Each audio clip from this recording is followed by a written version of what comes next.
You'd have to go back to 1991 to recall the last victory for the winningest brand in road racing history, Porsche.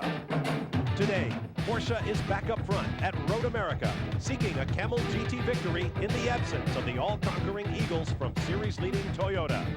They'll have competition from Nissan and Chevrolet at the front of a field that also offers a war in the Exxon Supreme GT as Tom Kendall leads Ford against Oldsmobile. Got my pal Tommy Kendall, a little bucket and an umbrella and a little shovel so that when he's off in the corner in the sandbox watching us, he'll have something to do.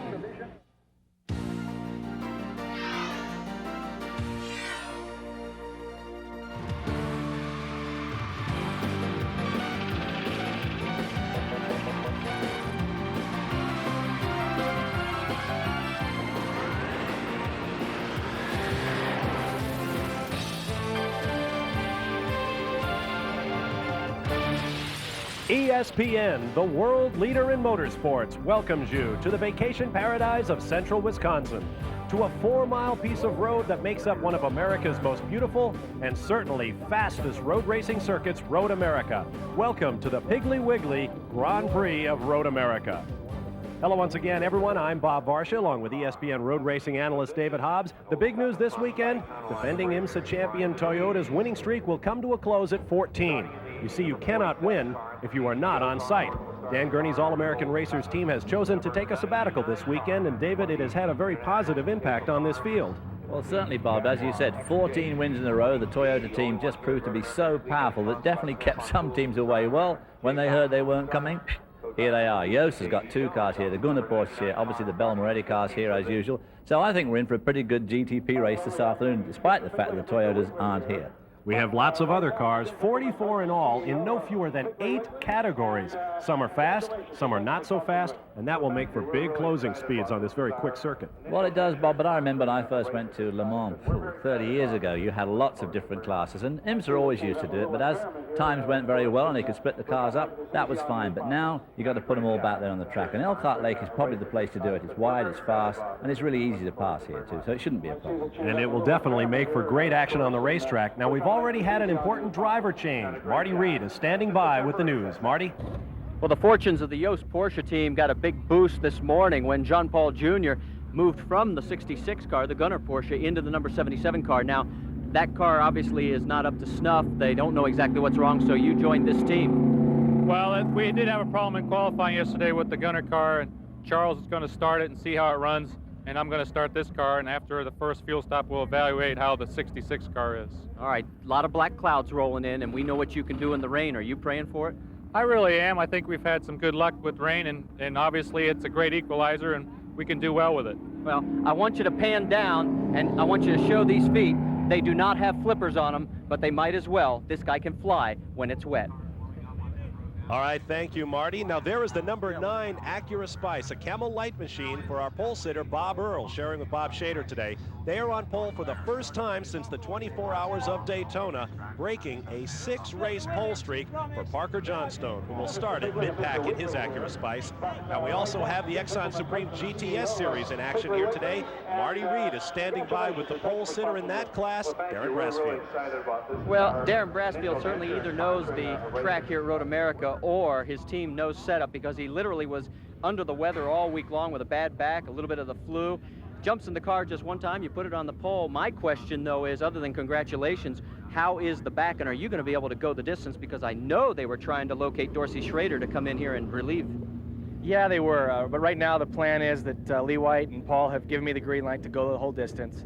And, you know, yesterday was just a great day for me, because all I had to do was show up and drive the car. And like you said, Scott Pruitt has been in my car all week. He did an excellent job setting the car up, and just having guys, it's your backup guy, like a guy like Scott Pruitt, you know, you can't ask for a better backup guy. All right, how much pain are you in? Well, the pain is not as bad as the numbness.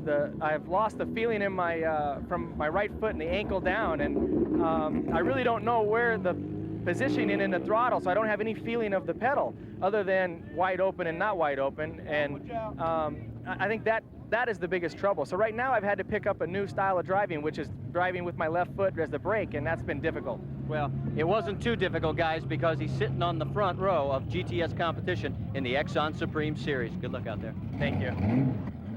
All right, thank you, Marty. 8 different classes of car about to go into competition. We're ready to fire them up, so let's go down to Mr. Jim Dickelman from sponsor Piggly Wiggly. Jim?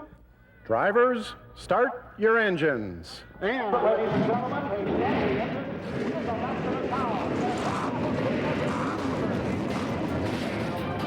engines are fired. You're on board with Paul Genelosi. We're just moments from the start. We'll be back to review the course and bring you the starting lineup in just a moment. Stay with us.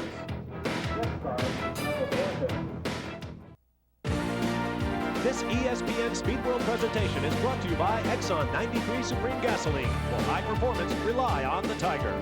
By Suzuki. Your Suzuki motorcycle dealer has the ride you've been waiting for and the financing to get it. And by Bud Light. If you want great taste that won't fill you up and never let you down, make it a Bud Light. As you can see, the field is on its way around the 4 miles of Road America in Elkhart Lake, Wisconsin. We're moments from the start of the IMSA Piggly Wiggly Grand Prix. Let's take a moment to ride with Paul Genelosi in the Exxon Supreme GTS Oldsmobile and take a look at the circuit, David. Well, of course, the one thing about Road America here is that it is the most picturesque circuit in the whole country. Set in just wonderful countryside up at Wisconsin as we go through turn 1. This is where A.J. Foyt slid off the road just a couple of years back and did so much damage to himself. As we go down into turn 2. Now, this is a very important corner. It's a downhill approach. It's a flat corner. But you really want to make a good exit because this leads onto that long back straight, which is slightly downhill. It has a very, very slight curve in here. The road drops away. And of course, we're going to be very, very hard on the brakes into turn 5, which is where most of the crowd stand and also where we're going to get most of the overtaking action this afternoon. This is a second gear corner, as you can see, really sharp left-hander. And then the road swoops uphill, probably just snatch third, then back to second to go hard on the brakes under this bridge. For turn 6, another very tight left-hander. The road unwinds here to turn 7, which is a fast sweeper. Use a short shift up before you get there, otherwise right about there you want to shift up. Again, a downhill approach to turn 8. As you can see here, hard on the brakes, probably third gear, and lots of runoff area as we come up to the famed carousel. This is a 180-degree corner. Cars pick up speed all the way through. Davy Jones crashed there in the morning warm-up last year and took himself out of this race. As the cars exit here, snatch top gear and approach the kink. Davy Jones can tell us a bit about the kink as well. We should point out that track record at the lower right-hand corner of your screen, set last year by Juan Manuel Fangio in the Toyota. 133.44 mile an hour average speed. They'll get up above 190 on some of these long downhill straightaways. Exactly, and that was one on there through Kettle Moraine, through the trees here. A big, steep cutting up to the penultimate corner. Now we're going to weave under this bridge. This is the traffic bridge into the infield. Very narrow here. You've got to get this little left-hander right. This is where Paul Tracy, after sitting on pole for the IndyCar race last year, threw the car off the racetrack and into the fence. Turn 11, the final corner. Again, very important because you've got a long uphill straight, so you must make a really good exit of that. So come up over the hill, pit entry on the right there, under the bridge, burst past the pit scene here, and the start-finish line for another lap here on this great 4-mile track. As you can see, the field making its way around. There goes Giampiero Moretti in his Nissan. Let's take this opportunity to review the entire lineup with our BF Goodrich starting grid. On the pole, the Porsche of German Manuel Reuter. Next to him, Wayne Taylor of South Africa in the normally aspirated big V8 Chevy GTP. Giampiero Moretti has the twin-turbo V6 Nissan on row 2.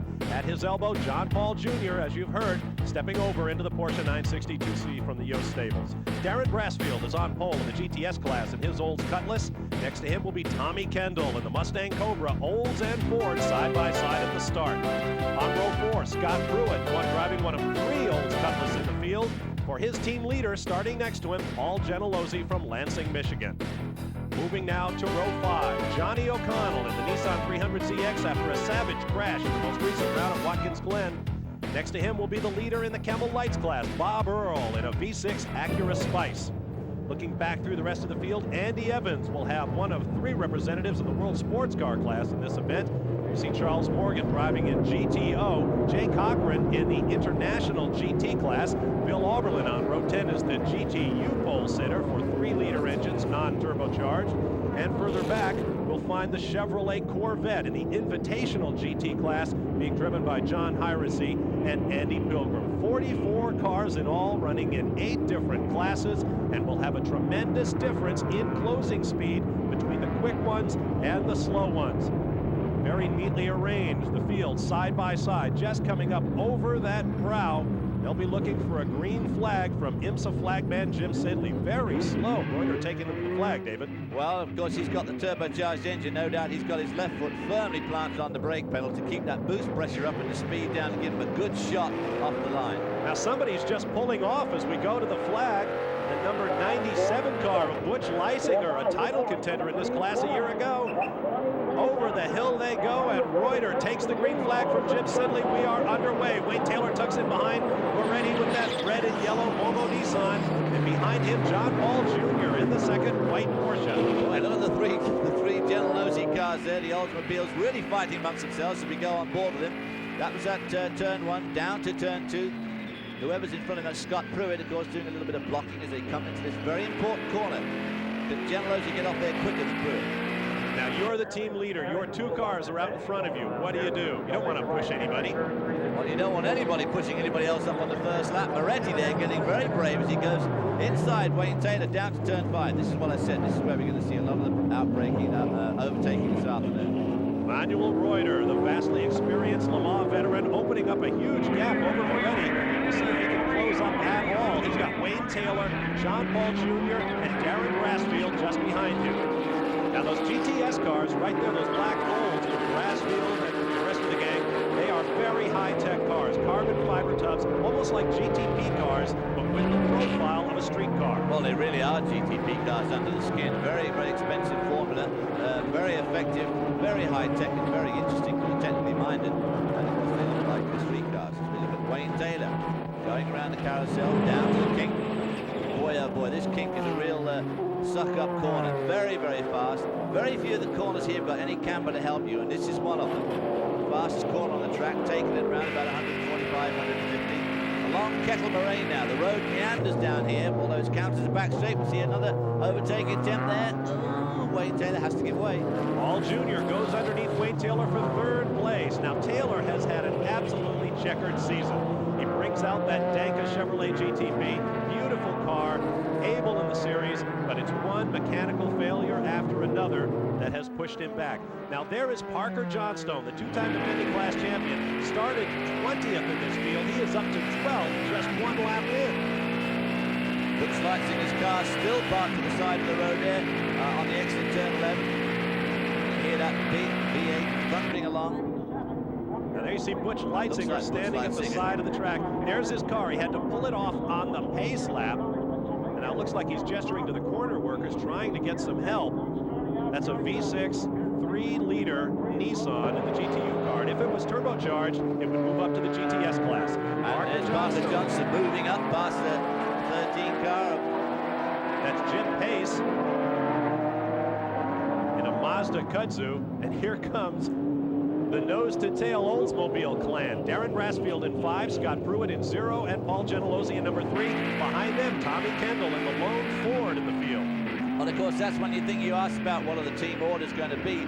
The team orders is somewhat dictated by the other team. I mean, if Tommy Kendall's going to be there giving him a hard time, no one's going to be able to give up any racing room to let somebody through just because he's the boss, because you've got to try and hold the other guy off as well. Now, Tommy Kendall is the class leader in points going for the championship. Darren Brasfield is 4th behind defending champion Steve Millen and Johnny O'Connell from Nissan. Millen is not here after terrible injuries suffered in the crash at Watkins Glen with his teammate Johnny O'Connell. But we're happy to say Millen is on the mend and he'll be back in competition soon. And it's a great opportunity today for Darren Brasfield to move up. Speaking of moving up, here comes Parker Johnstone. Mechanical troubles in qualifying relegated them to mid-pack, and now he is rocketing through the field. He just went around Andy Evans' World Sports Car chassis. Manuel Reuter going under that very tricky bridge. That's where Paul Tracy went off last year, as you pointed out, around turn 11. And again, starting another lap, swooping up that hill. In the old days, cars used to get very light on the top of that crest. Not with the downforce they're generating now, I might add. Now remember, Marty Reed Steve told us at the top of the show there is a chance of rain. There are dark clouds overhead, no shadows to speak of on the racetrack, and rain could very easily change the whole complexion of this race. Manuel Reuter, however, is up and checked out. Now that Manuel Reuter, of course, for those who don't know, has had his turn behind the wheel of a Formula One car. I mean, this is no slouch. Manuel Reuter is a very, very experienced racing driver, and the course car is pulling out. The safety car is on the track. We must have a car in a dangerous position. Yep, it's the 97 car of Butch Leitzinger. We'll take a timeout and be right back. Welcome back to Road America in Elkhart Lake, Wisconsin. There you see the number 97 GTU machine of Butch Leitzinger being towed away. That's the reason for our full course caution. We expect a green flag next time around. There is the field behind the safety car. Right now, let's get down to the pit lane where Marty Reed has more on a GTS story. Well, Johnny O'Connell has pulled the 76 Nissan 300ZX in, and it looks like one of the turbos is malfunctioning. The crew has shut the motor off, and they are going to work. We'll give you an update as soon as we can, but it looks like the dream of maybe bouncing back after that serious crash is going to go by the boards today for the Nissan team. And that is a tough break. As mentioned, Steve Millen and Johnny O'Connell were in a good position to move up in the Exxon Supreme GTS class. It will not happen today. We have a green flag, and Manuel Reuter in the number 7 Porsche rockets away from Gian-Piero Moretti's red and yellow Momo Nissan. And right behind Gian-Piero Moretti is John Paul Jr. in the second Yost car. No doubt wishing to show Moretti and Derek Bell a thing or two, because he did such a great job for them at Sebring, and then he sort of quietly seen it got dropped from the team one way and another. And John Paul, as usual, has had his usual very, very mixed season, driving and not driving, and just one of those great talents that's being wasted. There's a look at Manuel Reuter. Looks like former champ Chip Robinson facially. Now we have 4 GTP cars going at it up front. Reuter, Moretti, John Paul Jr. and Wayne Taylor. Just behind them is a great battle in the GTS class between the 3 Oldsmobile cars and Tommy Kendall in the Ford. Let's hope that Wayne Taylor has a better afternoon today than he's been having. Looked a bit twitchy there coming out of turn 6 though, didn't he? The front end of the car dancing around. Moretti looking like he's going to have a go down the inside of... No, this is turn 8. Makes you brave there because there's lots and lots of run-up room. And no doubt we'll see some people out there on the green stuff. Gian-Piero Moretti looking very racy, now 50-something years of age. The manufacturing magnate from Milan, Italy, has been involved in Camel GT racing on the IMSA Trail for some 20 years. Porsches for many years. This year he switched over to the Nissans that took Jeff Brabham to the series championship a few years ago. Up to Canada corner at the end of the Kettle Moraine back straight. A bit of a run-off road there off to the right. We can't see it, but it's there in case the brakes give way on these cars. As we swoop up the S's here under the bridge. Very narrow and confining there, as you can see, and it's quite sharp under that bridge. Around this sharp corner comes the battle for the lead in Camel Lights. Bob Earl in the number 9 leading Parker Johnstone in the number 49 up from mid-pack. Now watch that red, white, and blue car at the back running second in GTU, former class chap Bob Leitzinger. Let's learn more about his son's situation from crew chief Carson Baird. What happened with the 97 car, Carson? Something broke in the drivetrain. We don't know exactly what. Now, he did not complete one official lap, and you're going to switch him into the 95 car for points? Yes, he never took the green. So he'll be able to get in Bob's car whenever we make a pit stop. And then he'll score points from there. Exactly, yes. Carson Baird trying to keep Butch Leitzinger in the run for the GTU championship, held 2 years ago by his father and last year by David Loring driving for the same team. Now here's the lead battle in Camel Lights. Parker Johnstone goes underneath Bob Earl to take the point. Now Earl tries to come back up the hill. I think Parker Johnson's got just too much of a lead as they go under the bridge there. Very hard to outbrake somebody from that far back. Through this fast left-hander, Parker Johnson needs to maintain a lot of momentum through that corner to try and stay well in front as they go down to turn 8. Another favorite outbreaking spot. Notice the graphics at 9th place. Everybody running for overall position in the race as Manuel Reuter puts those left side wheels off. They're also running for place in class. Each class will be scored separately, 20 points to win. This is a tremendous battle as they come into the Canada corner. There is your first 3 cars in the race, all GTP cars. Number 77 there is John Paul Jr. This is the race for the lead in the GTS, the Exxon Supreme GTS. And look at how Tommy Kendall in that white Ford is catching up with, looks like Darren Brasfield slipping back.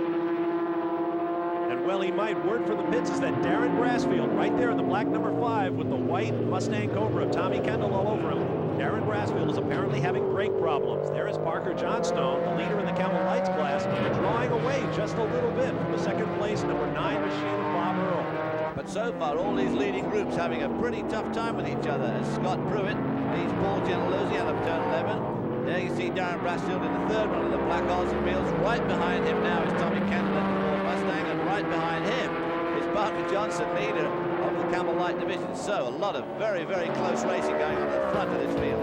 We've got 8 classes to keep track of, and we'll do our best as the day goes on. Up front, Manuel Reuter leads. Scott Pruitt, leader in the Exxon GTS class, is all the way up to 5th place overall. Stay with us. More to come in a moment. Welcome back to the IMSA Piggly Wiggly Grand Prix of Road America. Bob Varsha and David Hobbs with you, rocketing under the bridge at about 180 miles an hour. Manuel Reuter of Germany leads the way in the number 7 Yost Racing Porsche, followed by Giampiero Moretti in that Momo Nissan. Moretti doing very well, David. Absolutely. I mean, for a guy who had his 50-something birthday the other day, as you said, he really does do very, very well this year, really come back into his own. Now let's take a look at the GTO class, led by Les Lindley from Anaheim, California, but Lindley's not here in the picture. There is Charles Morgan in the number 47 car, leading Brian DeVries in 00. Morgan, in just 2 previous starts this year, is already up to 4th in points with a 1st and 2nd place finish. Now there is Les Lindley in the yellow Ford Mustang, chasing another class leader, and we'll get to that in a moment. Here comes Charles Morgan trying to run down Lindley, and there's a good look at DeVries in a car fielded by Paul Gentilozzi, which explains the color scheme. Now here comes a pair of class leaders in front, the Jaguar XJ220 for Davy Jones and Jay Cochran, and then Les Lindley. David, I believe you know a little bit about those Jaguars from the Bassmasters series here on ESPN. That is the same car that we're using, because we don't have the wing and some of the trick stuff they've got on this car. Ours is more of the road version, but still in all a very effective car. And those that watch the Fastmasters will see us on the next 2 Saturdays, and then of course the final coming up on August the 21st. And guess who's in the final? Parnelli Jones for one. Who I think I know lots of guys in this it's going to be extremely tough. I think silly old coot. I don't know why he can go back to California where he belongs. Our David Hobbs, of course, will also be racing the Fastmasters final. Right now, Giampiero Moretti, silly old coots, look at it. Wants to go up the inside of Manuel Reuter. Reuter took a look in his mirrors and then dives in to take the line. Manuel Reuter can give him 25 years probably. Swerving through the traffic there, and Giampiero not giving up one little bit. Right behind him, John Paul Jr. in the 77 go. This is all pretty exciting as they come down through turn 2, swooping out to the back straight, passing one of the slower cars there. Moretti still looking for a way past. Not too long ago, those turbo Porsches were the backbone of this series. Now you're calling them slower cars. Manuel Reuter now pulling up behind one of the GTU entries, the Mazda. Oh, and he didn't give him any room. You could see that coming though. Very good. Reuter hung back. The GTU chopped him off. John Paul Jr. getting right up. He's going to slide through there into turn 6. Yeah, managed to get through. So Moretti now coming under attack from John Paul Jr. after that shuffle through the traffic. Down into turn 8. Hard on the brakes. In the background there, you get a look at the off-road course at the center of this 4-mile Elkhart Lake Circuit. It's an absolute motorsports playground here in the hills of central Wisconsin.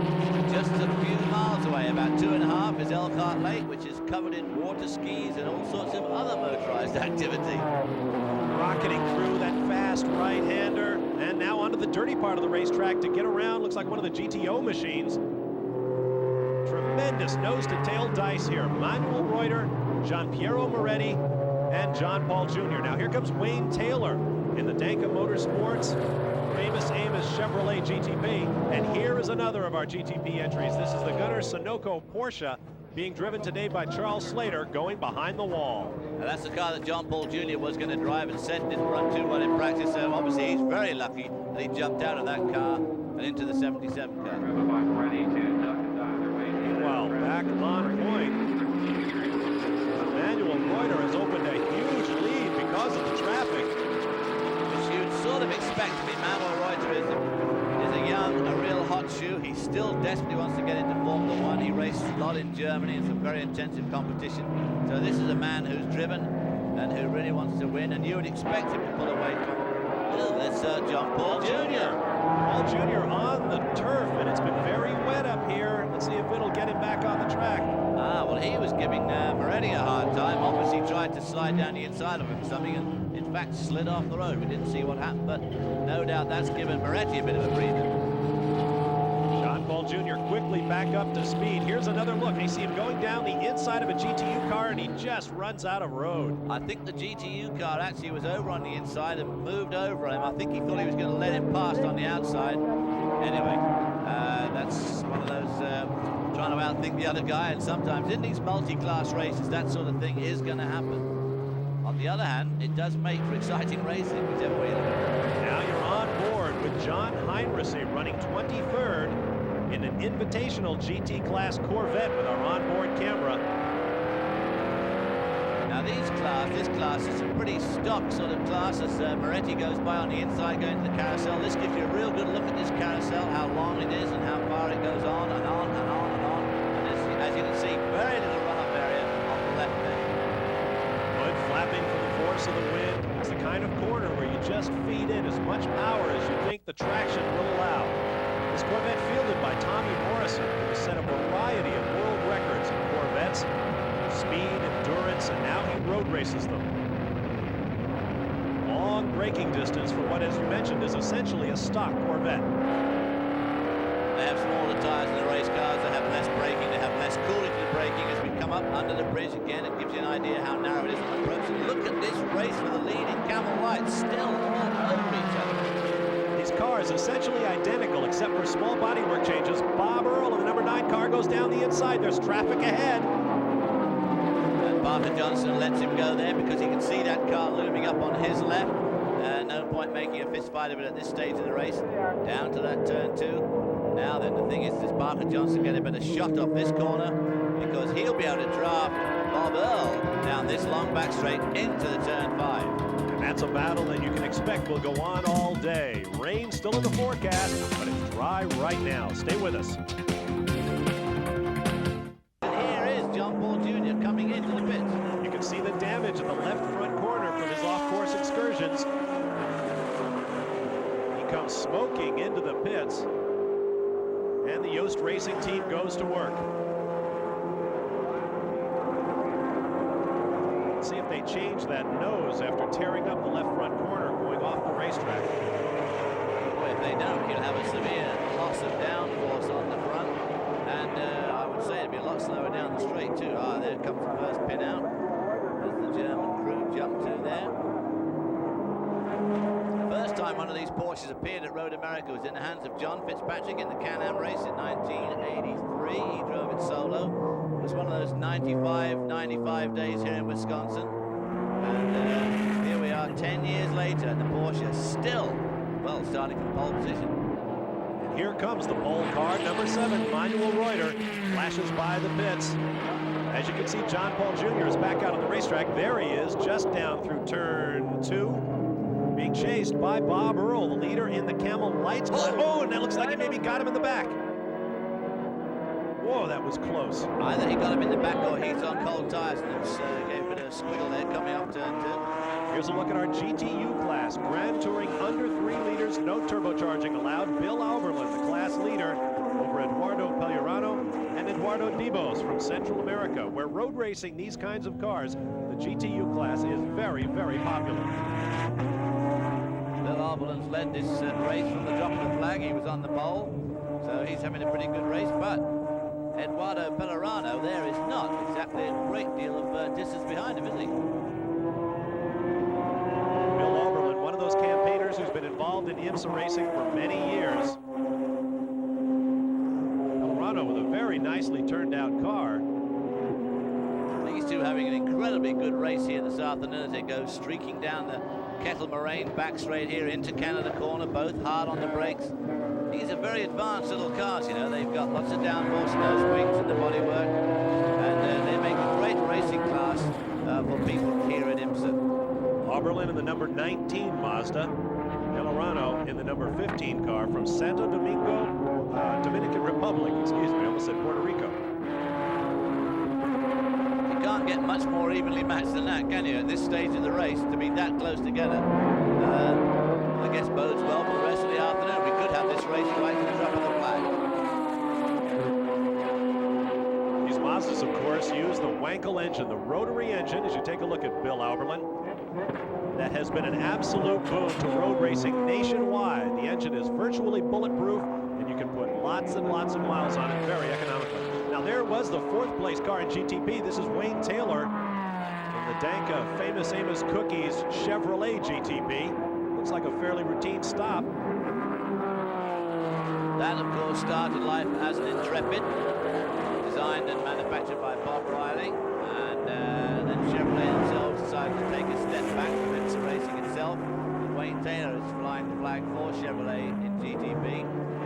Got some good sponsorship. He runs and owns the team, but he hasn't had what you could call a whole lot of luck this year. I must say he's had a very unfortunate year as we watch him come down into turn 2. Got some good sponsors, as you can see. Back on board with John Heinrichsey in the Chevrolet Corvette. He's now up to 22nd. He's improved the spot since we last saw him. This will be one of the most stock cars in the race. Now here comes Les Lindley, the leader in the GTO class. Very early for one of these cars to be pitting. Lindley, a welcome regular in the class, used to run SCCA Trans Am for many years. He switched from Chevy to Ford to run IMSA. Here's Marty Reed. What's interesting is this is the pit that is right behind the Yost Porsche team, and they're getting ready to bring in the lead Porsche. And you can see the officials making them move that nose section because it's going to be right in the area where Yost is going to try and pit. We'll keep you posted. Meanwhile, Les Lindley's still there and obviously having some sort of major problem. You heard him gunning the engine. Problems for Lindley in the engine bay. Meanwhile, here's Manuel Reuter, just a couple of corners away from the pit entrance. There's his fuel man. Make sure you have that face shield down, pal. Otherwise, it's a 10-second stop and go. Let's see if Reuter dives for the pit lane this time around, and he does. Up and over the rise, Manuel Reuter running parallel to the pit lane. Now we'll see if Yost, problems there with another car exiting. Let's get back down to Marty Reed. Well, Manuel Reuter brings the number 7 lead Porsche in, and you can see he had a little bit of difficulty getting around the number 48 of Les Lindley. The nose section back on Lindley's car. They're waiting to get fuel in. They'll send him back out. As far as the lead Porsche, no problems to report. No nose change needed on this car. 4 tires and a full load of fuel, and they'll be back out underway. All right, thank you, Marty. Now there is the Momo Nissan, the 2nd place car being driven by Gianpiero Moretti. Meanwhile, Reuter comes down off the jacks, just waiting for the fuel. There goes Les Lindley back into the fray. Now Derek Bell has taken over for Gianpiero Moretti as Reuter exits. He pushed the car back in the pit lane. Lots of brake dust came out of the front wheel. I noticed when they changed it, they had to push it back there to get it out of the pit. Of course, this is very, very tough on brakes, this circuit. A lot of the corners here are a lot slower than they look on the map, and they've all got real fast approaches, so brakes do take a pasting here at Road America. See Les Lindley on the track. There's Manuel Reuter on the track. And behind him, you've got a quick look at Charles Morgan, who has taken over the lead in the GTO class. We'll be back with more in a moment.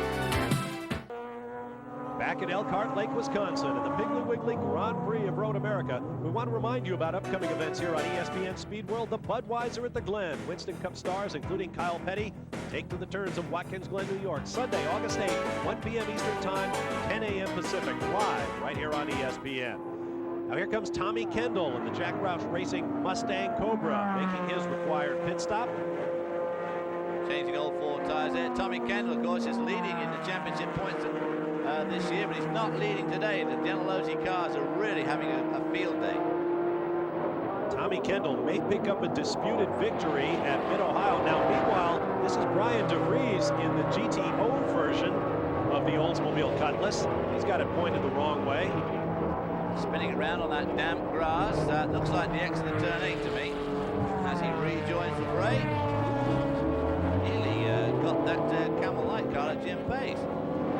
There's Tommy Kendall getting back out. And there in the background, there's Les Lindley back in the pits. He's got a big problem, and so does this guy. Derek Bell, the 2-time world champion, has taken over for Gianpiero Moretti and just got in a couple of laps before he pulls it over. He's already got the belts undone. Oh dear, now that doesn't look good at all. What a a shame because that car was going so well as we come up to turn 6, and just look at that traffic going to turn 6. And right behind is Manuel Reuter.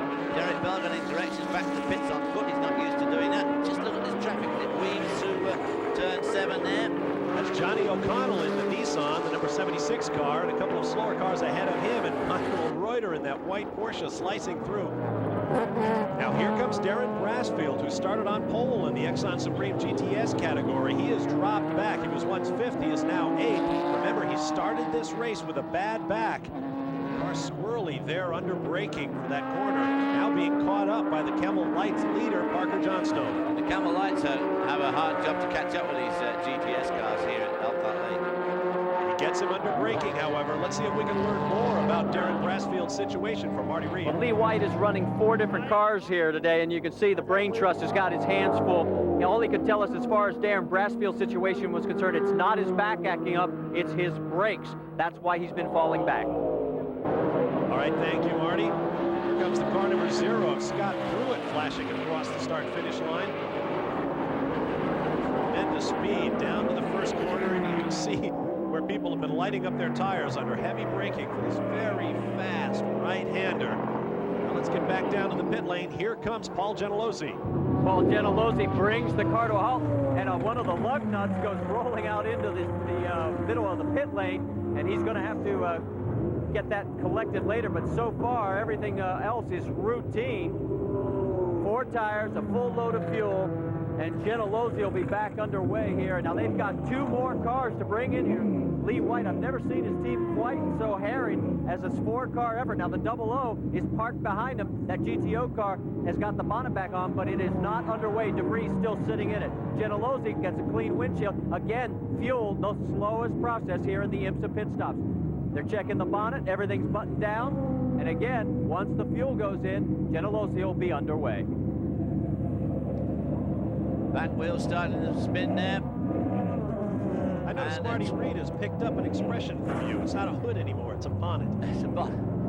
See the back wheel spinning on the Gentilozzi car as he leaves the pits. I'm not sure that's such a great idea. That's not allowed to do that in IndyCar racing, and it probably should be banned in this racing as well, because you never know when one of your crewmen might be just down there having a look at a wheel or decides to have another look at something. If you've already let the clutch out, you get his arm wrapped up in the wheel arch. It would be good for him at all.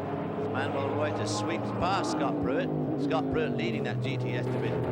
That shows you what kind of speed differential they have between the GTP cars and the Exxon GTS machines. Welcome back to the Piggly Wiggly Grand Prix of Road America in Elkhart Lake, Wisconsin. Bob Varsha, David Hobbs, and Marty Reed with you here on Speed World. There's the yellow helmet of Manuel Reuter, winner of the 24 Hours of Le Mans in 1989 in a Mercedes team along with Jochen Mass and Stanley Dickens. Sliding around in first place, has led since the green flag. Now we have a pit stop. This is Wayne Taylor coming in the Chevrolet-powered GTP. Marty Reed is standing by. You can see the steam coming out of the number 8 Danka Chevrolet as Wayne Taylor has pulled the car in, and yes, the bonnet is coming off, so this is not a good sign. So that little puff of smoke that we saw in the past is no longer a little puff, it's a plume of steam, and that spells bad news as this car is overheating. Somewhat like the natural state of the armadillos at the side of the road. The natural state of poor old Wayne this year has been in pit lane. It's very, very, very unfortunate for the guy. Those armadillos occasionally wind up as roadkill. I bet Wayne Taylor probably has a pretty similar feeling after so many races with so many problems, electronics, low oil pressure all weekend. Now here is Charles Morgan in the Exxon GTO class. No wonder he's smiling. He went from Camel Lights, which he's been so good at, into these great big GTO cars. Won the first time out at Mid-Ohio, scored well at Watkins Glen, and here he is leading again. So boy, oh boy, I mean, he's really set the GTO class on its ear.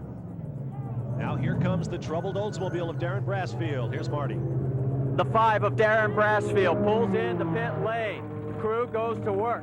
Boy, this has been fast and furious down here with 4 different cars to worry about, and the communication seems to be very difficult from one side of the track to the other. Getting the signal to the crew members or to the drivers has been difficult. Now, Darren hits the wiper to try and get some of the material off. I think that's a signal to the crew saying, hey guys, please wipe the windscreen. There it is. They'll get it done. the 4 tires. The fuel will still be the longest. Brassfield's back is okay, but remember, they are having brake problems with this number 5 Rocket Sports Oldsmobile.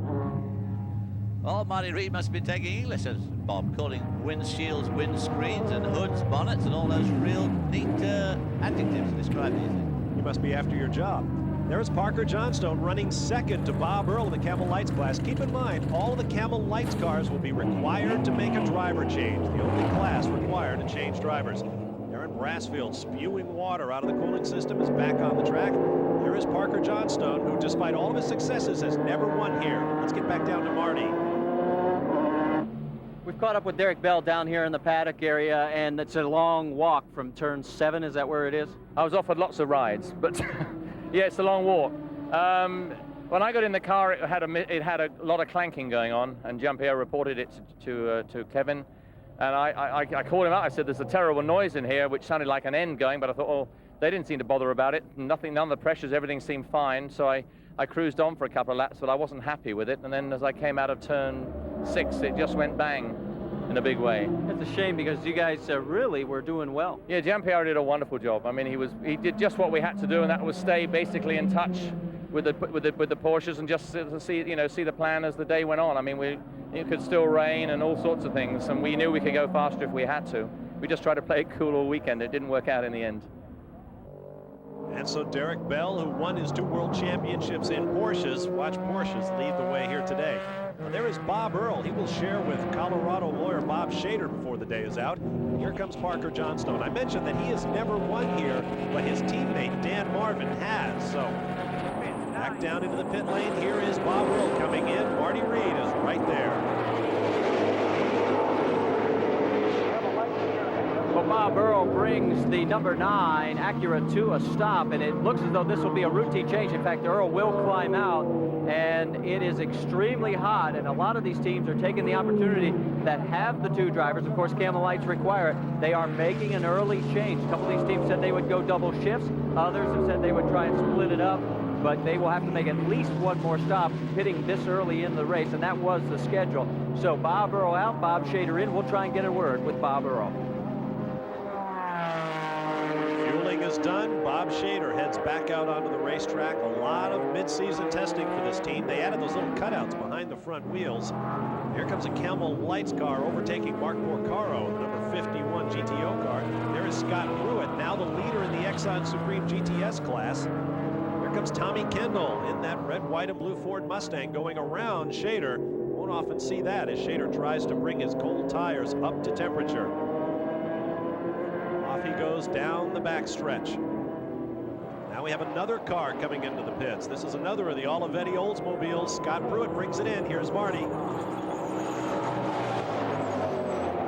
Scott Pruitt brings the number 0 Rocket Sports Oldsmobile to a halt. This is the last of the 3 GTS cars for this team to pit. Now with the sequence, he has the lead as we speak, but whether or not he'll be able to hold it, it'll be up to the pit crew. 4-tire change. Fuel again will be the slowest factor, as the fuel load on this car is at the rear, as you can see, way in the back, not up high on the side. They'll watch the windscreen. Tires look good as they come off, so tire wear not been a problem here on this fast and hard braking Road America course. So Pruitt doing very well in this one-off opportunity with the Rocket Sports Oldsmobile team.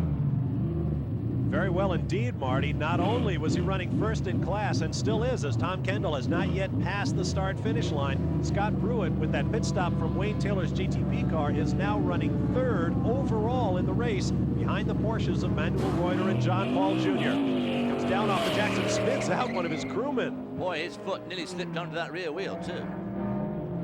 Now here's a car off the track. This is the GTU Nissan number 57 of Reed Kreider. That's down at the turn 8 where I said that green grass will be getting some wear and tear this afternoon. That right front wheel looks a bit deranged. And he goes off the embankment. Whoa, a little bit further down the road, and he might have flipped that. So it appears a broken steering will end Reed Kreider's day. Now back up on the point in the Exxon Supreme GTS category, the red, white, and blue Ford Mustang of Tommy Kendall goes around the 0 Oldsmobile of Scott Pruitt, who's balked a little bit there by a Camel Lights car. Ford out front in GTS. For the first time this afternoon, and they're going to want to maintain that until the end of the day so that he can retain that lead in the class championship this year. There's Andy Evans in a World Sports Car chassis leading the way. Tommy Kendall about to overtake him. Ford out front. We'll be back. Lots of action still to come from Elkhart Lake, Wisconsin. It's Porsche 1-2 and pulling away. Back at Elkhart Lake, Wisconsin, as the sky continues to darken, Manuel Reuter in the number 7 Yost Racing Porsche moves around the Jaguar XJ220, shared by Jay Cochran and Davy Jones. The sky is certainly looking very threatening, and of course it could be rain here. This is such a long circuit, you know, 4 miles, that it can easily rain one side and not the other because it's a long way across. Here's the GTS battle. Tommy Kendall in the Ford trying to hold off Scott Pruitt in the Oldsmobile. Paul Gentilozzi in third is the team leader. Gentilozzi in the running for the series championship, while Scott Pruitt is just making a guest appearance. So if Gentilozzi can haul himself up to Pruitt, there may be team orders coming into play there. Well, I'll tell you what, though, these two guys are having a tremendous race, and this must be a bit of deja vu all over again for these two guys, because they had some great battles in GTS years ago, and of course in Trans Am too. Both of them former series champions in the Trans Am. This Exxon Supreme Racing is actually some of the best racing in IMSA at the moment. There's no doubt about it. These are great cars, very, very, very high tech, of course, as they streak down that front straight there past the pits, up around about the 180-mile-an-hour mark. Very, very quick cars. In fact, in straight line speed, they can keep pace with the GTP cars. It's only in the corners where the P cars, with their fabulous downforce, can turn more quickly. Pruitt takes a look down the inside, then tucks back in. Oh, and Darren Brassfield in the number 5 car. If he's got brake problems, they've put him off the racetrack. Oh, and he'll be picking up all kinds of crud. Let's take another look. Under braking. That's at Canada Corner, which is at the end of that Kettle Moraine back straight. It's a tricky place anyway, and if he's got a brake problem, we don't know what it is. It could be the balance from front to rear's got all skew-whiffy on it. Brassfield struggles. Meanwhile, on the point, the Exxon GTS at this point to be decided between Tom Kendall and Scott Pruitt. Looking up, no room there as they head for the carousel. And traffic too. There's a large red vehicle in front of them there. It's a Corvette. That's the 31 car. Oh, whoa, and it held old Tommy Kendall up, and Pruitt just slipped down the inside. And now Kendall comes pressing back. Yeah, right. You can see all the rolled up rubber there and gravel and grit that collects. This is a real fast corner. I mean, you've really got to suck it up for there, especially in those big Exxon GTS cars. There's the Camel Light car of Sheehan and Pace in front of them. That car running in the top 12 at this point, but about to be put a lap down by the battle at Exxon GTS. So take a look back through the rest of the field. Here comes your Camel Lights battle. Bob Shader and Parker Johnstone running first, and so Parker put a wheel off. Same corner.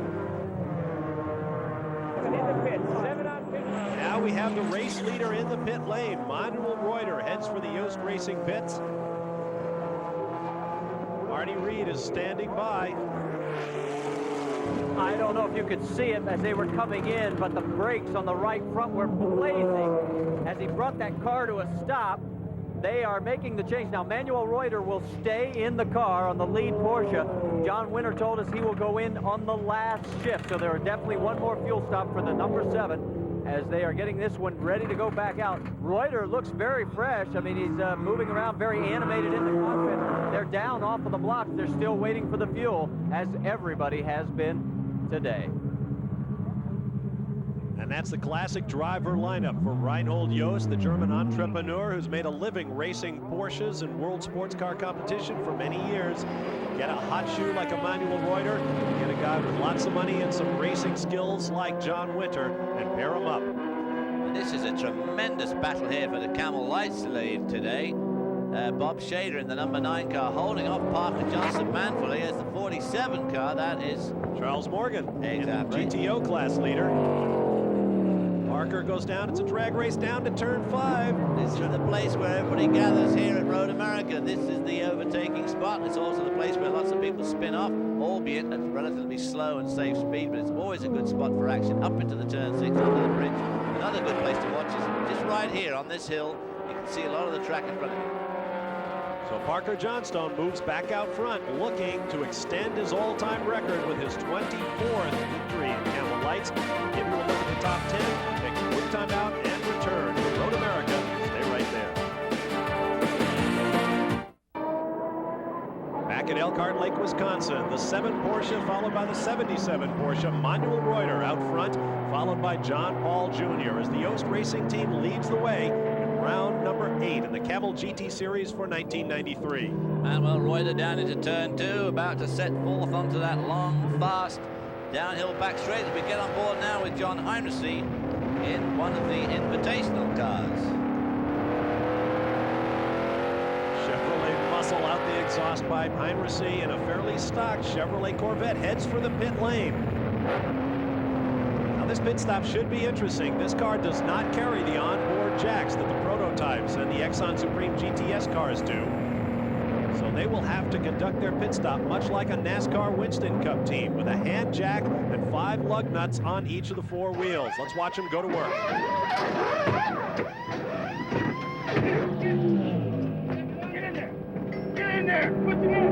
Now he's not talking about the driver, he's talking about the jack, I think. It's not going well so far. The car sits so low to the ground, they're having trouble getting the jack under. Now you see the wheels coming off at the left front corner, so the car is up. And it looks like Andy Pilgrim will get in for John Heinrichs. Andy Pilgrim, who we see driving in those Lotuses in the Super Cup Series.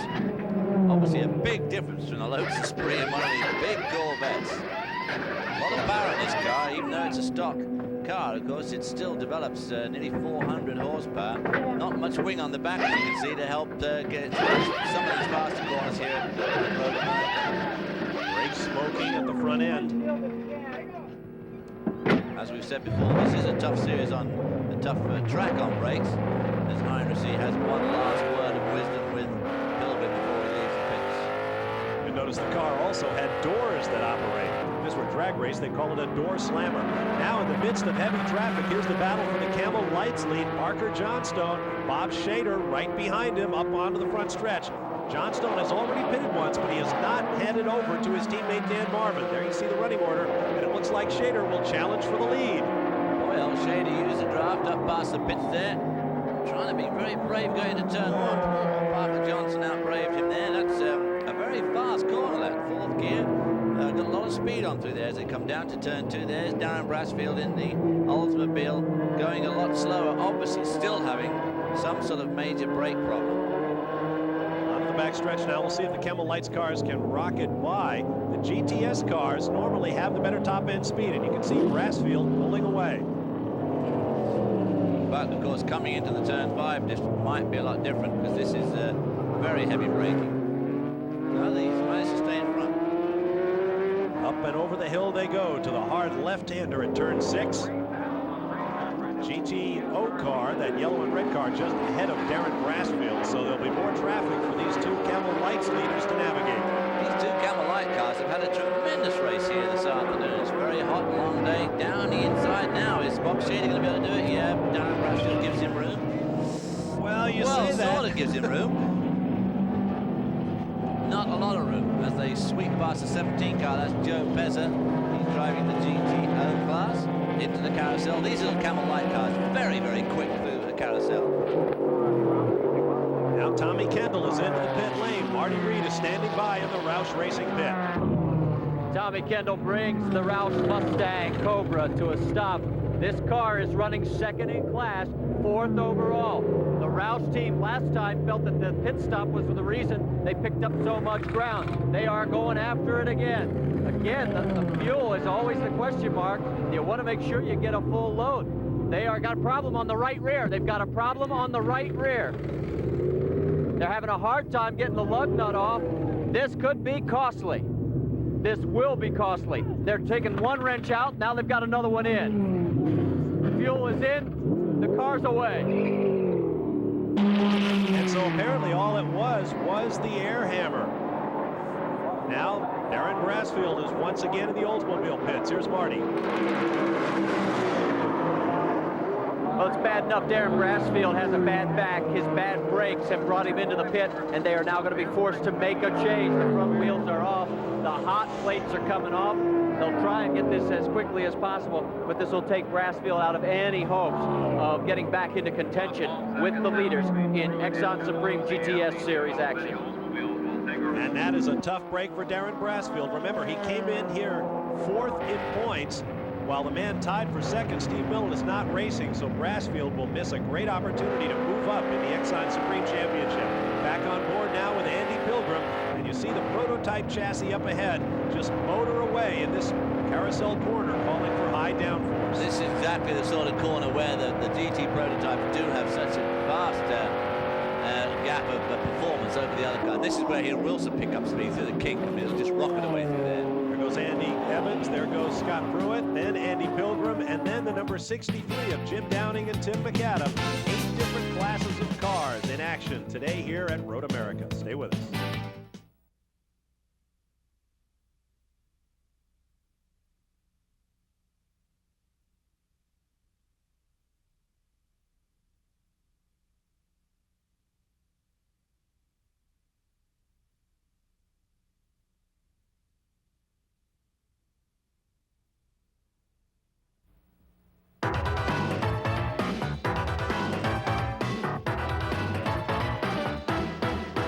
Track Facts are brought to you by Quaker State.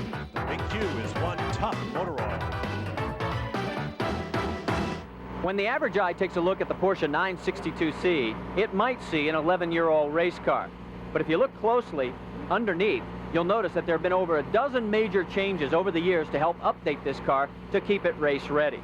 The first place that we can show you is the underside of the front nose section. Now, the under tray used to be attached, made it very difficult for the crews to slide this on and off, also made it a lot more heavy.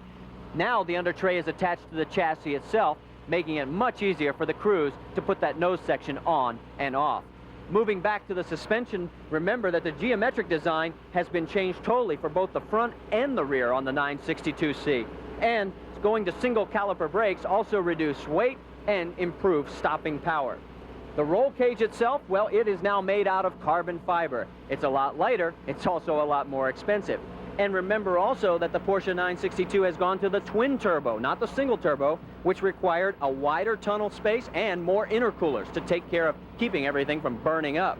Probably the biggest design is in the back section. Take a look at the wing. Remember the old 962C? It had a single wing? Well, after the success that Jaguar had with their dihedral, the Yost Porsche team adapted it for their car as well. It's an old dog, still has plenty of new tricks. And that paper shuffling you hear in the background is David Hobbs searching for his dictionary to find out what dihedral means. Sounds like Big Marty Reed to it. There is that dihedral wing going into turn 1. All the downforce is dihedraling there onto the track. In fact, it dihedral so much it hardly used any track leaving turn 1. This car is really sticking to the ground well. Does that mean a car with a single wing is a unihedral? Uni something. Here is the number 77 Yost Racing Porsche. This is John Paul Jr. running in 2nd place, but he is now a lap down to his teammate, the race leader, Manuel Reuter, into the carousel, putting that right front wheel right on the white line and then letting it drift out as he comes off the corner. Back up front, Reuter coming up on Bob Shader, now running 2nd in the Camel Lights category. Parker Johnstone appears to have pulled away a little bit from Shader. 7 car of Manuel Reuter. He's putting on a sterling display this afternoon. Through the carousel there. Very quick. Tough on the, this is the corner, the only real corner here that's tough on the driver's neck and upper body. It is a long, hard corner. Down to turn 2 comes Charles Morgan, the leader in the GTO category. Joe Pessa and Joe Lauget follow.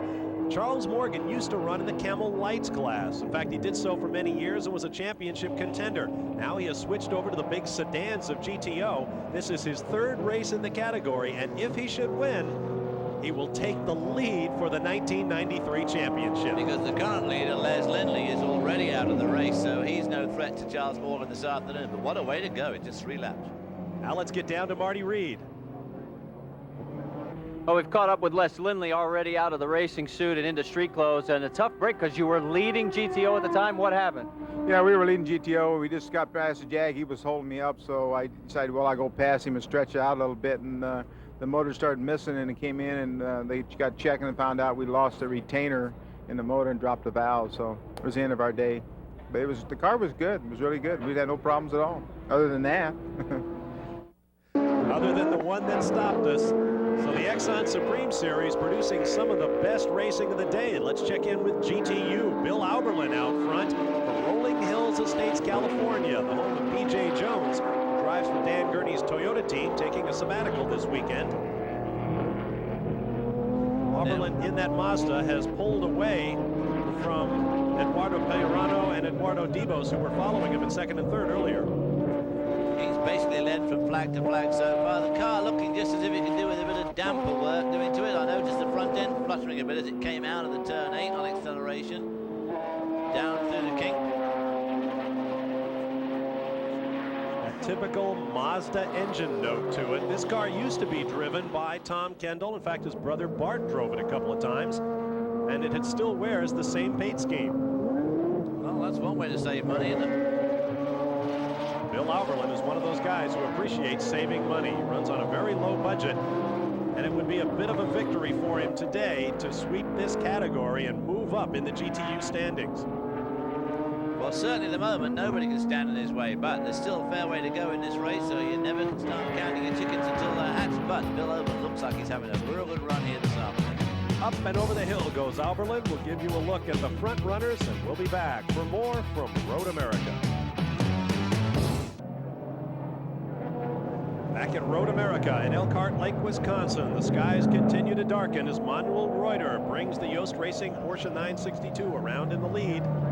6 cylinders, water-cooled, twin-turbocharged. The Porsche 962 has come a long way since its introduction in the early 1980s. Well, it is an absolutely magnificent long-distance car to drive. It always has been. It's easy to drive. It's got great systems. It has very few vices. In fact, virtually no vices at all. It's just a little bit outdated now. Onto the pit lane comes Paul Gentilozzi from Lansing, Michigan, leader of the Rocket Sports Oldsmobile team, 4th overall in the race, 2nd in the Exxon GTS class to Scott Pruitt. Marty Reed is standing by in the pit lane once again. Paul Gentilozzi brings the number 3 Rocket Sports Oldsmobile to a stop, and they are having communication problems. The guys in the car are having a tough time hearing the instructions. I think they wanted him in as much as 1 lap earlier, and on a 4-mile course, if you're running low on fuel, that can be a real hassle. Now, the brakes on this car, not nearly as bad as they were on Brashfield. They checked them, but it looks like everything's going to be okay. It'll be a 4-tire stop and fuel, and Gentilozzi will be back underway. And he will remain second to his teammate Scott Pruitt after Tom Kendall's pit stop. Kendall runs back in the number 7 slot right now, 7th overall, that is, 3rd in the Exxon Supreme GTS category. Fueling is done. You see the crewman gesturing Gentilozzi back out into the pit lane. I tell you, when you're sitting in the driver's seat, even though you've got a fairly substantial position like he has, that fuel just seems to go on forever. You keep thinking, boy, they must have got this thing full of fuel by now. What are they doing in it? But in reality, just a few seconds.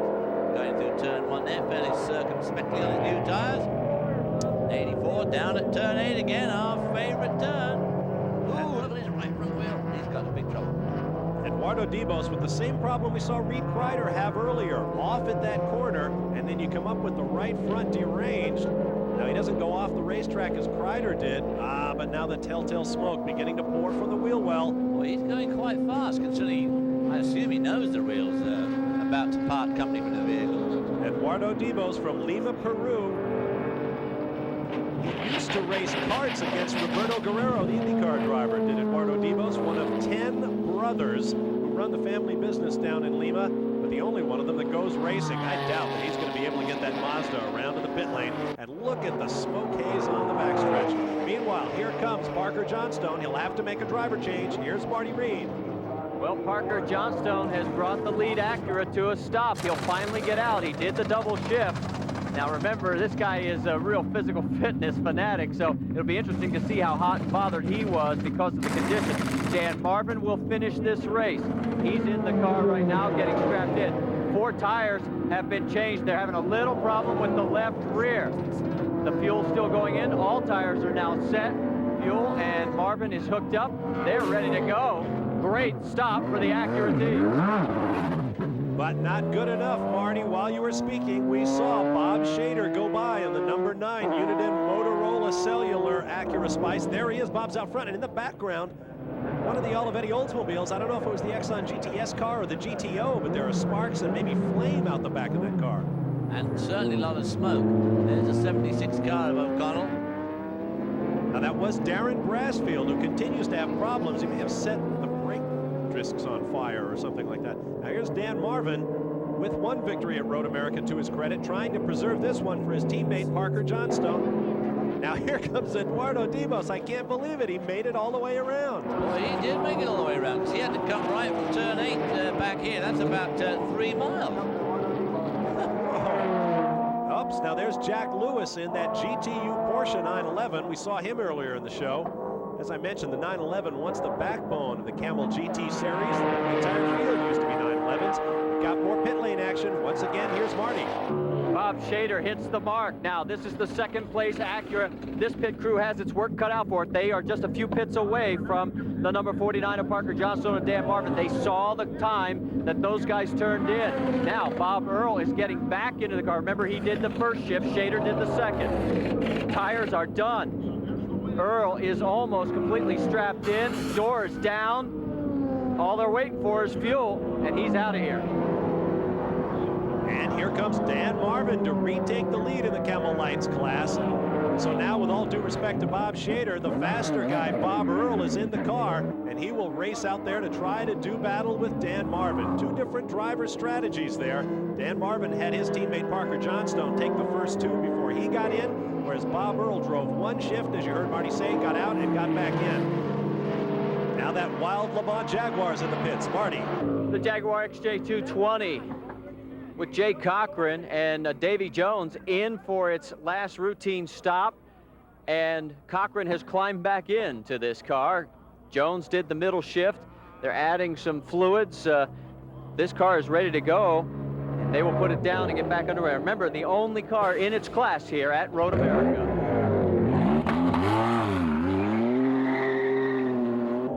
Distinctive sound of a V6 turbo engine in the Jaguar. You saw them adding, I guess that was oil, David. I suspect it was oil, and that certainly is an exciting car to drive, but probably not quite as exciting as this one here at Manuel Reuter. Manuel Reuter would certainly agree with that. He is inch perfect as he goes through the carousel. We'll be back for more from Road America. Back at Elkhart Lake, Wisconsin, Manuel Reuter leads the Piggly Wiggly Grand Prix of Road America. I want to remind you, coming up August 8th at 1 p.m. Eastern Time, 10 a.m. Pacific, the Winston Cup cars, the Budweiser at the Glen, live. Bob Jenkins, Benny Parsons, Ed Jarrett, the award-winning ESPN Winston Cup announce team will have the Budweiser at the Glen. Right now, Manuel Reuter has had things all his way here at Road America since the get-go. He has led from pole from the beginning. There is his teammate, John Paul Jr., who's gone around in a cloud of dust. Yes, that's the third time we've had a little incident with John Paul Jr. this afternoon. He spun off the road at turn 8, ran into the back of somebody and duffed up the nose and had another spin down there. Moving slowly, maybe a flat tire. There you see him off the dirt and back onto the runoff area. Can't see any change there. He's got the left front locked up. But it appears that a tire is down. Yes, he will head for the pit lane. Yeah, you can see that's down the back.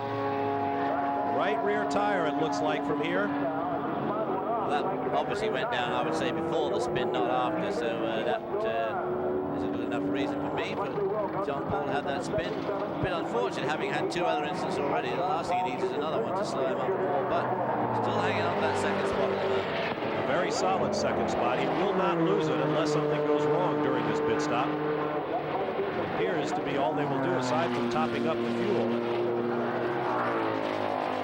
Former overall series champion. Keep in mind, he's driving what is essentially a very strange car to him. He was drafted into this team at the last moment. Yes, it's a Porsche. Yes, it's a race car, and a good race driver will be able to handle just about anything. But he has set down a blistering pace here and has turned into a very capable number 2 for the Yost team to Manuel Reuter today. Well, a little trouble getting the fuel hose out. And off he goes again to rejoin the fray. Still in that good second place. There's the 31 car spun around. in the GTO category. Now we understand that we are getting droplets of rain on the backside. David, you mentioned it's a big racetrack, and you can see it right there under the bridge. Now someone else is off. That is Scott Pruitt, the leader in the Exxon GTS category. Well, this is down at turn 5. Now, it rained this morning in warm-up, so the track is not completely fresh, but a bit of a sprinkling on rain after they've been racing as long as they have, and even Tommy Kendall goes round at Canada Corner. So, yes, it must be getting very slick out there. In fact, when you can't see the rain is when it's slickest of all. You just got that fine patina of rain on top of the oil and tires, and boy, oh boy, they get real slick. Now there you see one of the Oldsmobiles going by, as well as Dan Marvin, the leader in Camel Light. So Tommy Kendall loses a position. That was Paul Gentilozzi going by. So Tommy was up as high as 5th. He will now drop back to 7th overall and 3rd in the category. Now there is another of the Oldsmobiles. That's Darren Brassfield. Darren Brassfield spun off at turn 5 like somebody else, and he spun around and obviously stalled it. You can see all that black smoke coming out. When these cars stall, they really load up and get really, really rich. And you can see raindrops on the lens of the camera. It's very wet at that corner. There's another look at the very end of Darren Brassfield's spin. Scott Pruitt, his teammate, did everything he could to avoid a spin there, and it looks as though Brassfield may have killed the motor. Well, he didn't have it killed, but then he had it started, and it died again on him. So that's, I don't know what happened there, but he was very lucky not to tag the guardrail too. As you saw, it just came up just a few inches short of the rail. Now there is Dan Marvin in the carousel. This is where the wet part of the racetrack begins. Marvin from Berkeley, California, and he pulls right up behind. That's the Exxon GTS car of Ken Painter. That's a dangerous move on what could be a very wet racetrack. Parker Johnstone got out of this car, and he is standing by now in the pit lane with Marty Reed. Parker, the double shift, tell me about the fatigue factor. The clouds obviously helped. Well, it really did, because here at Elkhart Lake, you can have the humidity soar and drop in a matter of moments, but the car was so easy to drive, and I was really thinking after a Watkins Glen problem that we had of 3 hours. So I caught Bob Earl in the Bricks car, passed him, and said, nah, this is a little too hard, using the car a little too much, backed off, let him go, and then we recaught him, went for the lead. Car's running great. The pace, I think, probably will get us a checkered flag without any problem, and the Acura Comtech team has got its fingers crossed, because we always qualify on the pole, lead this race, and then so this year we didn't even qualify, so hopefully that's a turn of fortune for us. Parker Johnstone, the leader in the run for the Camel Lights Championship. If he wins it, it would be his 3rd. There's a nice mix of cars. Charles Morgan in the GTO Oldsmobile. Well, sports car there of Evans, and has got the front end deranged a bit. I don't know whether that just happened in this rain. All of them taking it very carefully through 5, because of course Darren Brassfield's there to get the yellow flag just up the road a few yards. You also saw the Jaguar XJ220 in the Invitational GT. You also saw the Camel Lights car, and the race leader, the number 7 right there at the back of that train. That is Manuel Reuter. And there's the Exxon GTO leader just being passed there, the number 47 car of Charles Morgan, still leading that class. Right behind him is the XJ220 of Jay Cochran. And Manuel Reuter rifles around the outside of Andy Evans. This is the wet part of the track. We'll be back with more from an increasingly damp Road America. Stay with us. We are back at Road America. Bob Barsha, David Hobbs, and Marty Reed with you. Here comes race leader Manuel Reuter, about to put another lap on GTU class leader Bill Auberlen. Doesn't seem to be going too slowly down that curvaceous back straight there into Canada Corner. Looks like he's braking pretty late and hard to me, so maybe it's not quite as slippery as it was before. It's hard to tell though. Had rain on the backstretch. There is Darren Brassfield, who spun off and apparently decided that discretion would be the better part of valor today. He had trouble with his brakes all day long. He started on pole in the Exxon Supreme class. Now he is out. Here comes his teammate, Scott Pruitt, presently the class leader, in for his pit stop. What will undoubtedly be his last stop of the day. Now the pace car is coming out. We mentioned the rain. That is for Darren Brassfield's car, but there are other cars littering the course as well after that brief shower dampened the backstretch. Good opportunity for Scott Pruitt to get all the pit work he needs done, get back onto the racetrack, preserving his position at the head of the category. Here is our leader, Manuel Reuter. He probably has another stop in his future. Now would be a great time to take it.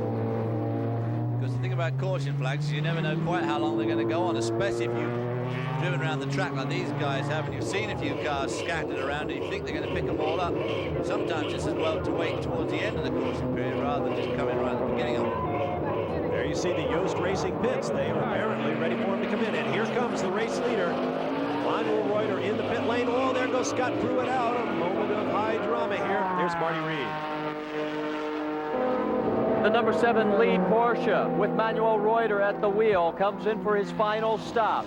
And there will be a driver change. John Winter will finally climb behind the wheel. He is well rested. He's been chomping at the bit. He'll take it the rest of the way as the Yost Porsche team is now running 1-2. John Winter, the wealthy German lumber baron.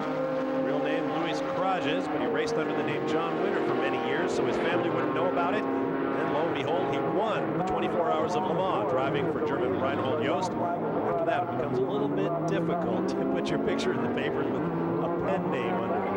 Yes, but certainly can't carry the pace of Manuel Reuter as we go back to the 5 car of Darren Brasfield being, he's awfully bald for a young man, don't you think? And there we see John Winter stalling the car in pit lane. That's a good start, John. But he's going to get it out, and having had a 2-lap lead handed to him by his teammate, he can take the finish, hopefully. There's Darren Brasfield back behind the wheel of his car as it is towed off of the racetrack. He is done for the day. While we have a moment, let's take a quick look at the local scenery. We sent our intrepid ambiance reporter, Marty Reed, out into the countryside to take a look at what most interested him. And as it turned out, the thing that most interested Marty Reed here in the land of the bratwurst is track food. Here's Marty. Normally, when you mention racetrack food, your stomach sort of growls, your eyes sort of get this teary-eyed effect to them, and you have this reluctance to eat anything. But that's not the case at Road America. In fact, traditionally, it is voted either at the top or the very top of all the racetracks around the country for the quality of their food, especially their brats. It's one of those assignments where Buffet Benny Parsons should be here to handle this cuisine. Grab someone.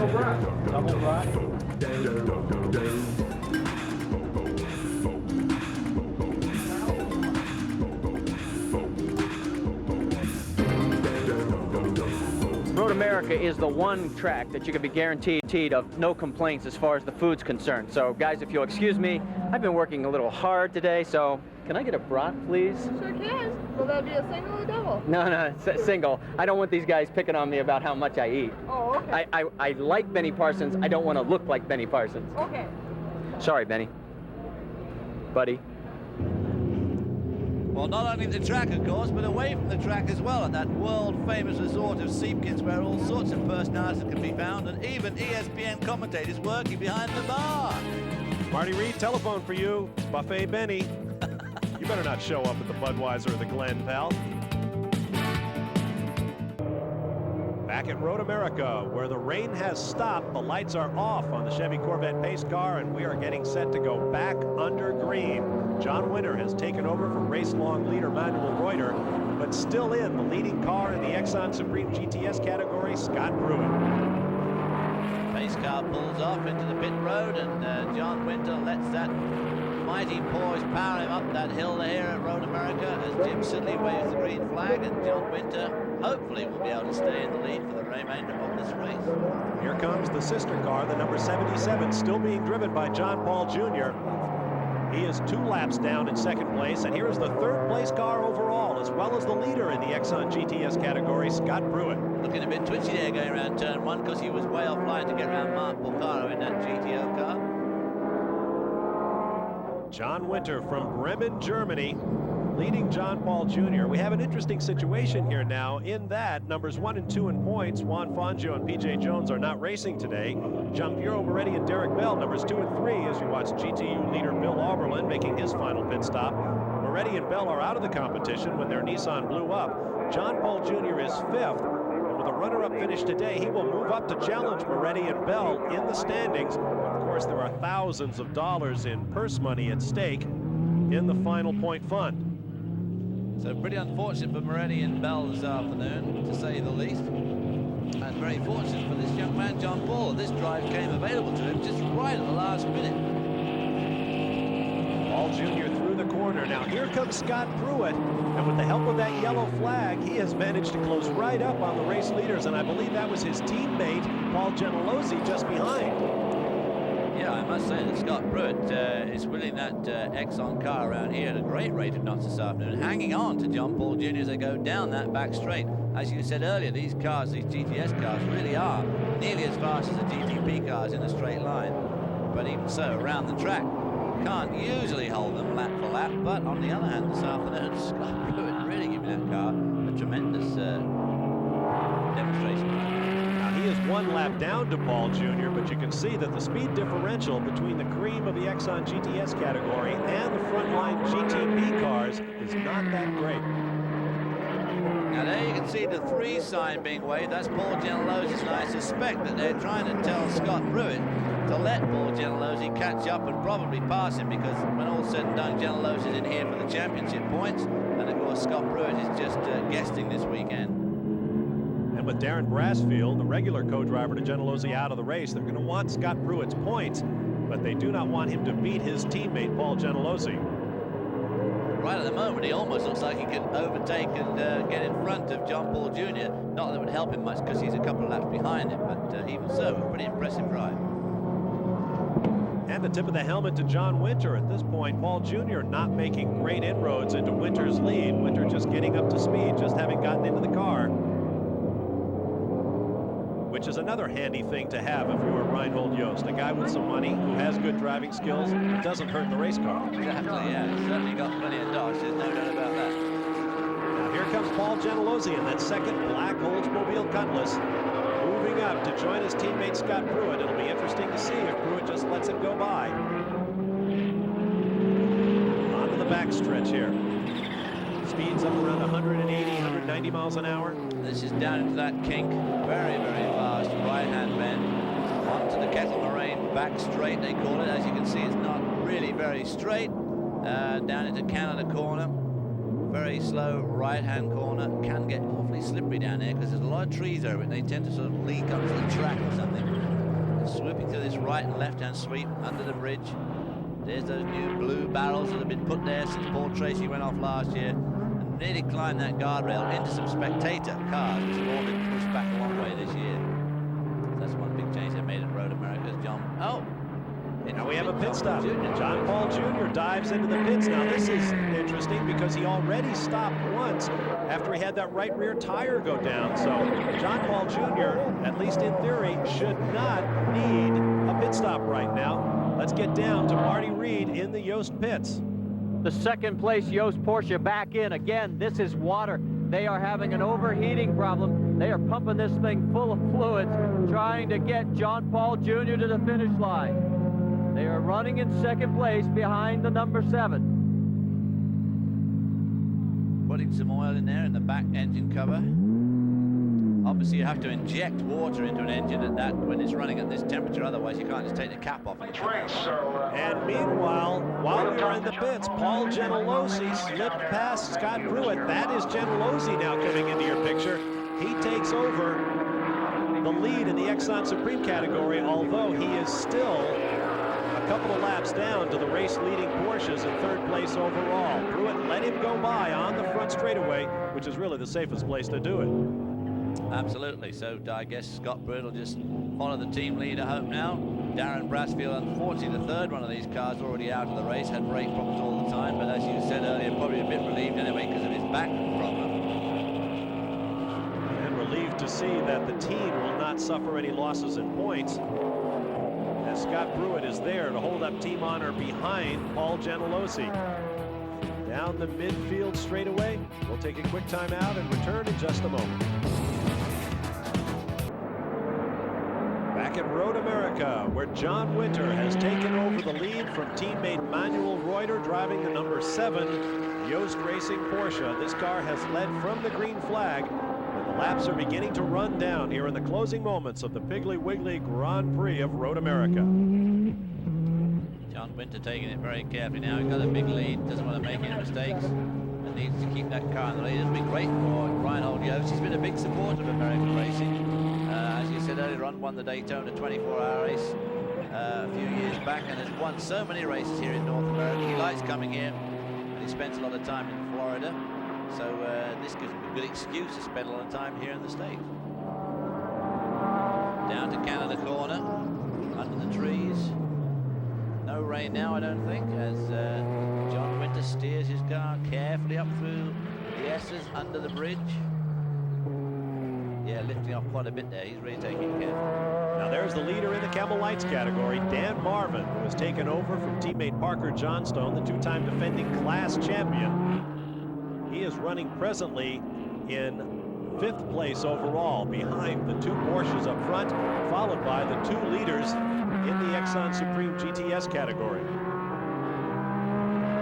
And there, of course, is 2nd place in the Camel Light, not very, very far behind him, which is Bob Earl, who in fact has pulled some time back, I think, on Dan Marvin.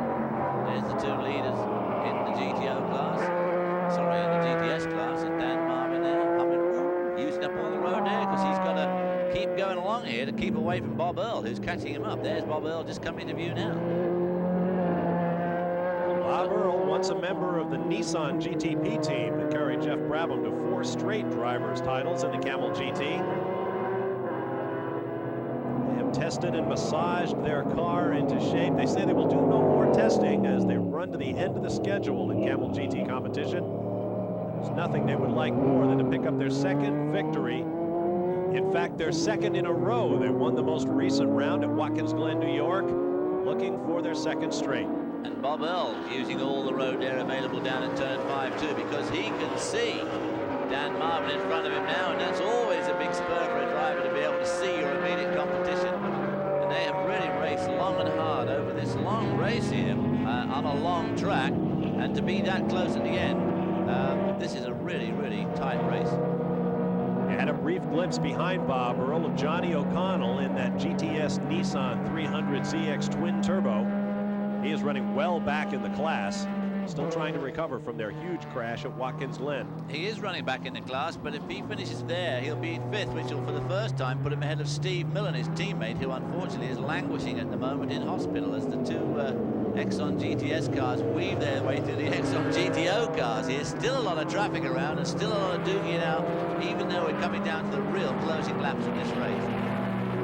Winter through the final corner and up over the brow of this hill. He can't see some of those cars up ahead of him. They couldn't see him either. That's right, that's Kent Painter in that number 2 GTS car. Kent Painter's already had a bit of a run-in with his teammate John Paul Jr., so he won't be high on the Yost popularity list this afternoon. Oh, now he's going to run to the back of him. This is the final lap, 4 miles to go, and that is a considerable distance. Oh, Kent Painter looking like he's got a bit of a problem there. Put 2 wheels off on the left side. He's back on. And more traffic. Looks like Bill Auberlin, the GTU class leader, right there, about to be put another lap down by the GTP class leaders. Downhill approach, the old turbocharger there, spitting out flame. Ooh, I'm not sure I'd have done that if I'd been John Winter at this stage of the race. Cut in front of that GTU car and then brake hard for turn 5. GTP car has much greater braking power than the GTU, and he doesn't know at this stage of the race whether maybe Auberlin's car's got a problem with the brakes anyway. No point putting yourself into a dangerous area like that. Down to turn 8. This is where we've seen so many people spin off this afternoon and do a bit of grass cutting, including John Paul Jr. I suppose in John Winter's defense, after you've been sitting in the pit lane all day watching Manuel Reuter go ripping around, once you have an opportunity to put the pedal down in one of these Porsches, you want to do it. You want to pass somebody sometime. My God, I want to go out and pass folks. Down to the King, backing up there, 5th gear, still very, very quick. These cars developing at that stage, at that speed, probably developing nearly 2,000 pounds of downforce. Heading for Canada corner. Seen a lot of spins and crashes here today, including 2 of the preeminent names in the GTS category, Darren Brasfield and Tom Kendall. Once more under the bridge. 1 corner remaining for John Winter before he will claim victory for Reinhold Yost and the Porsche 962, the first victory for this car since 1991. Now I wonder who won this race in 1983. Somebody we know, I'm sure. There's the Yost team clapping their driver. Had a lot of wins over the years, has Reinhold Yost. So he will go into the record books claiming what may be the last victory for another few years for the Porsche 962. In fact, perhaps the last ever. As you watch Charles Morgan, the GTO leader, recall that the IMSA Camel GT Series will go to the new World Sports Car category in future years. So we may not see Porsche 962s beginning in 1994. Second victory in 3 starts in the GTO category for Charles Morgan. He will take the lead in the Exxon GTO Championship. And well done. 2 victories and a second place finish for Charles Morgan in 3 starts. It's hard to beat that. Paul Gentilozzi will take the Exxon Supreme GTS victory. We'll be back to sum things up in just a moment. This ESPN Speed World presentation has been brought to you by Oldsmobile and by Quaker State. The Big Q is one tough motor oil. The Victory Lane celebrations are underway here at Road America. Here's a look at our top 5 performers. Let's get down to Marty Reed with our winner, John Winter. Well, we're down here with John Winter getting congratulations from the crew. It's been a long time. Daytona 1991, the last time Yost Porsche or the Porsche Mark made it to Victory Lane. Yeah, I think it was 2.5 years ago. And we were very happy for Porsche and for the Yost people and for everybody who's on that car that we won the race again. And it showed up on the track. I didn't know where to go to the winner's circle. Yeah, you sort of went blistering past. They had to back you up. Let me ask you about the track itself, the course conditions, the heat especially. If the sun would have been out, would the heat really have become a major critical factor to drivers? No, I think we are 2 drivers on the car, and I think when the sun is out, it's no big problem because we can make driver change. But doing it alone on a Porsche, like John Paul did it's a very, very good job. Congratulations, guys. Great job. Congratulations indeed to John Paul Jr. on a yeoman drive today. Parker Johnstone has broken his Road America jinx. Marty Reed is standing by with our Camel Lights winners. Well, down in Victory Lane with Camel Lights champions, and they didn't know where Victory Lane was because it's been a while since you guys toured this facility up front. Well, the last few years we've gotten the pole, we've led the race, and Dan and I figured between the 2 of us over the last 2 years we've lost this race 4 times. And so we were pretty bound and determined to make up for past indiscretions and get this thing to the checkered flag first. And the Acura Comtech team did a great job all weekend. It's one of the few races ever that we've not qualified on the pole, but it just gave us that more incentive during the race. And from our Watkins Glen mishap, we were a little more conservative in the beginning. Got the car back in the lead. Dan took it in the lead and took it to the checkered flag and did a fantastic job. Let's go back to Watkins Glen because that's the last race. Timing chain comes loose. You guys are a DNF. Then you come here. The valve spring drops. Tell me the truth now that it's over. What was the confidence level like before the race? Well, I like it this way a lot better. We'll get the bad luck out of the way early and save the good luck for the race. The confidence level was just fine. You know, those are things that happen in racing, and it really did nothing to take away from the Comtech Acura crew. They did a terrific job as always, and you know, slide another motor into it, and let's go racing tomorrow. Congratulations, guys. Good job. Thanks. Thank you. Dan Marvin and Parker Johnstone, your Camel Lights winners. In the Exxon Supreme GTS category, the Oldsmobile team leader was victorious, and he's standing by now with Marty. Paul Gentilozzi, some days it pays to be the boss. Well, this was one of those days when a team really makes a big difference, and today Team Oldsmobile was the difference. I don't know that I could have run Scott Pruitt down there at the end. I had a little bit better car, but Scotty's a world-class driver, and it was a real class move for him to let me by. We had Kendall by 30 seconds, and we were leaving him, so there wasn't any debate that an Oldsmobile was going to win the race. It was just the class of a guy like Scott Sharp that let us stay in the points. Well, yeah, the points are everything. Yes, and that's really Scott's job. He's here. We needed a 1-2-3. If Darren hadn't had trouble with his car, we'd have had it, and we'd have swept for Oldsmobile. But what counts now is we're moving up on the manufacturer's points, and we showed them 3 in a row. And the rain begins to fall. Not too soon. Well, I guess an old campaigner like Paul Gentilozzi can be forgiven for mixing up former Trans Am champions Scott Sharp and Scott Pruitt. Of course, it was Pruitt who led him by to take Oldsmobile's victory today. In the GTO category, Charles Morgan took his second win in 3 starts. He now has the overall points lead. Bill Auberlin led GTU in his Mazda from start to finish over Bob and Butch Leitzinger. Andy Evans came home first in the World Sports Car category. That is the future of IMSA Camel GT Racing. The Invitational GT we rode on board today with Andy Pilgrim and John Heinrichsey. And in the International GT category, the beautiful Jaguar XJ220 of Jay Cochran and Davy Jones had the class all to themselves.